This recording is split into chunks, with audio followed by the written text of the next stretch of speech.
What's up everyone, my name is Vitaly and today I would like to talk to you about the recent layoffs and are we about to see a higher unemployment rate? First, it's important to understand that the economic machine is one complex beast consisting of many different sectors and thousands of different industries, all interconnected in one way, shape or form. The health of this machine depends on the continuous flow of money and goods between its various sectors. When one sector experiences a problem, it quickly spreads to other industries and causes the entire machine to grind to a halt. This is what economists refer to as a domino effect.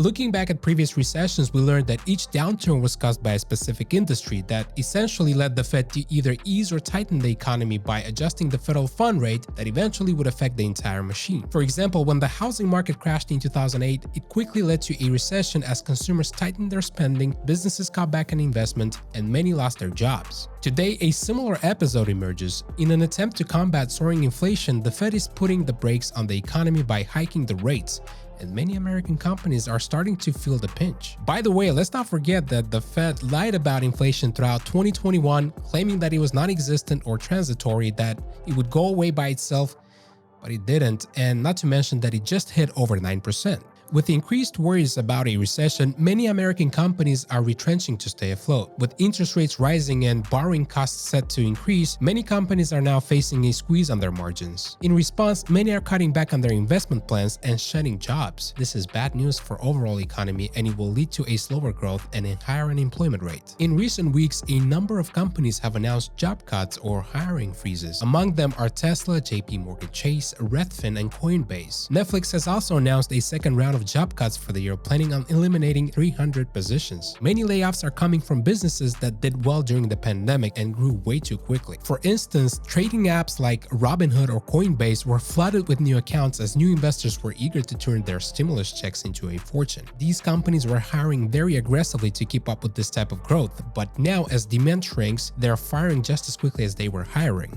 Another part of the economy that did well during the pandemic was the housing market. With cheap borrowing costs, many people opted to move or refinance their existing loans. Recently, the housing landscape has changed, with interest rates on the mortgage reaching nearly 6%, affordability declined, demand cooled off, and those companies that grew way too fast to meet the need are now forced to cut back. Earlier this year, the real estate broker Compass cut about 10% of its staff. Redfin also reduced its overall headcount by 8%. Higher interest rates have also caused refinance applications to drop by nearly 80%. This decline inevitably affected mortgage companies, which are now cutting workers by an astonishing amount. The lender, Better.com, slashed its workforce by letting go of 3,900 workers in recent months. The lender Loan Depot has also just announced that 4,800 workers will lose their jobs by the end of this year. A key question on the minds of many is whether we have reached the bottom and we bounce back up from here, or this is just the beginning. I would love to hear what's your take on the current economic condition. Comment below and let me know. For more content like this, please make sure to like and subscribe.